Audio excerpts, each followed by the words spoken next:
Chapter 8. Marcel tried his hardest to concentrate on what the teacher was saying, but it wasn't easy. Several times when Mademoiselle Babineau called on him, he could not come up with a reply. He just sat there, as silent as a turtle. "Marcel's got his head in the clouds today," she said. Everyone laughed, but he hardly even cared. All he could think about was his mother. Where had she gone? Was she all right? Finally, it was time for recess, and he burst into the yard with the other boys. The day was cold and grey, but they ran around wildly anyway, glad to be released from the discipline of the classroom. Marcel joined in, running back and forth the length of the schoolyard. At least it kept his mind from dwelling on his mother.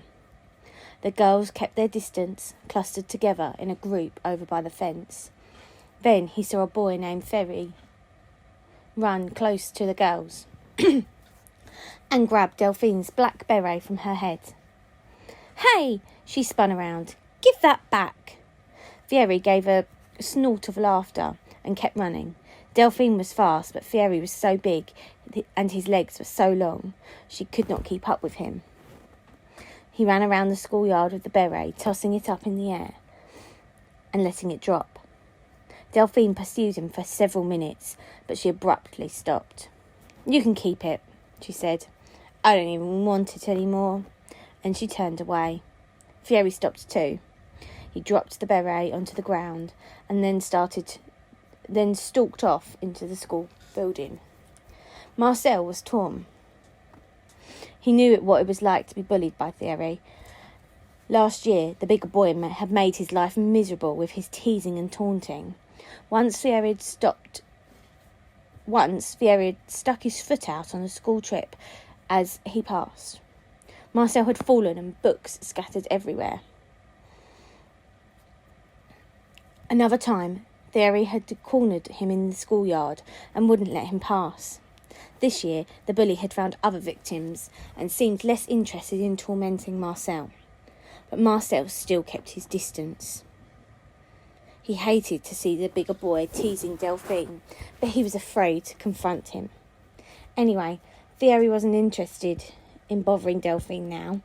It was clear that the game was only fun if she tried to get her beret back. When she lost interest, so did he.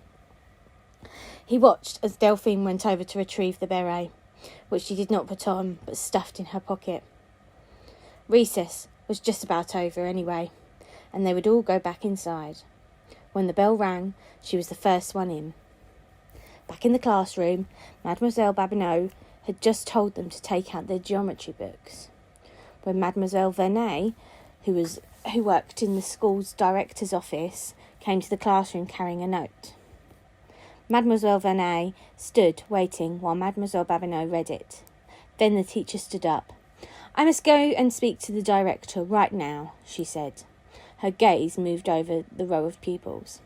"Marcel," she said, "please come up front and sit at my desk.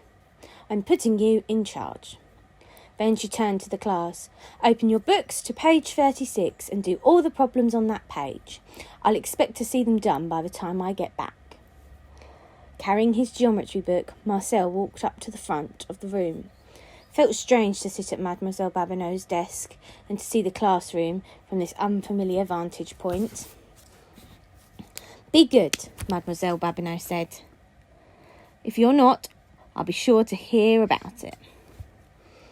She nodded to Marcel, and then she and Mademoiselle Vernet left the classroom. At first, everyone did as their teacher said and started working on the problems. Marcel did the same. Some of them were pretty simple, but down to near the bottom of the page, the problems were more difficult, and he had to work harder to figure them out. He looked up and noticed that Fieri was not in his seat. Where had he gone? Marcel looked around anxiously. Then Fieri emerged from the coat room. A nasty smile was on his face. "Look what I have," Fieri cried. He was waving something above his head. A satchel. Marcel had a sick feeling. He knew whose it was. "That's mine!" cried Delphine, standing up at her desk.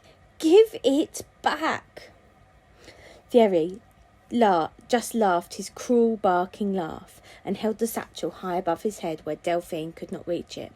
She got her out of her seat and ran over to him. Vainly, she tried to retrieve her satchel, but she was too short. The other kids remained in their seats, looking uncomfortable. No one joined in, but no one tried to stop Fairy either. Marcel didn't know what to do. Where was Mademoiselle Babineau? Why was she taking so long? She had left him in charge, though. He had to do something. That's enough, Marcel said sternly. He didn't know where he found the courage to say this, but once he got started, it was easier to keep going. Put that down. Like you're going to make me, Fairy sneered. In horror, Marcel watched as Fairy dumped the contents of the satchel all over the floor. Delphine dropped to her knees and scrambled to gather books, a flowered handkerchief, pencils, a wooden ruler. He saw her hand reach out for a slim blue pen, but Fairy's foot got there first. There was an ugly crunch as it ground under his heel. You'll get in trouble, Marcel continued. Big trouble. He's right, Gwilym piped up. Give it back. I'll give it back when I'm good and ready. Delphine was still awkwardly collecting her belongings, and Marcel went over to help. The Fairy was digging through the satchel, though it appeared to be empty. Then he said, Hey, what's this? A secret compartment? What are you hiding in here anyway? Fairy reached into the pocket and pulled something out. It was small and ivory-coloured. A card of some kind. No, a photograph, and there appeared to be some writing on the back. Give me that, hissed Delphine. Marcel was close enough to see Delphine go white with fear. The look on her face was so awful that it goaded him to try to grab the photograph from Fairy's big, meaty hands. But it was too late. Fairy had dropped the satchel and was studying the photograph. That's you, he said accusingly to Delphine. She said nothing. That's a boy with you. Is he your brother? And what's that building behind you? There's a 6-pointed star on top, and the boy, he's wearing one of those stupid skull caps. He flipped the photo over so Marcel could see the image of Delphine, younger but still recognisable, and her brother standing side by side. Rachel and Roger Newman, Paris, 1939. Very red. He raised his head in wonder. You're a Jew, he said, and then repeated it more loudly. A dirty, stinking Jew. You don't know what you're talking about. You're crazy, she said. Marcel looked at her with awe. There she was, caught and exposed, but she didn't cower or give up. She threw herself at him and succeeded in snatching the picture from his pudgy fingers. That's right, Marcel said. Crazy. I'm telling Mademoiselle Babineau. She'll be so mad. His mind darted back to the picture. Roger must be her older brother, the one who was in boarding school in England. Not when she hears what I found out. You found out nothing, Marcel bluffed. A big, fat nothing. It was just a picture you haven't even got anymore. Who's to say you're not making it up? Because I have names, Fairy said, and names are even better than pictures. The other kids stood silently, watching as this drama played out in front of them. Just then, Mademoiselle Babineau walked back into the classroom. She looked very displeased. Marcel, I left you in charge. So why are you three out of your seats? She scolded. Everyone, return to your desks immediately. Dirty Jew, mouthed Fairy silently before heading for his desk. Mademoiselle Babineau, said Delphine hesitantly. The photograph was nowhere in evidence. She must have shoved the crumpled remains into her satchel. "I'm feeling sick. Very, very sick." "Je suis désolée," said Mademoiselle Babineau. "I am sorry. Do you need to go home?" "Yes, mademoiselle," said Delphine. "That's exactly what I need to do, right now. Please may I be excused?" Mademoiselle Babineau touched her hand to Delphine's forehead. "Why, you're burning up," she said. "You must have a fever. Yes, you are excused. You may get your things and go right now." "I have my satchel," said Delphine.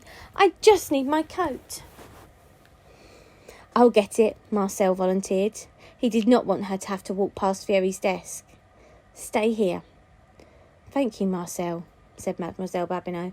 "That's very, very considerate for you to offer."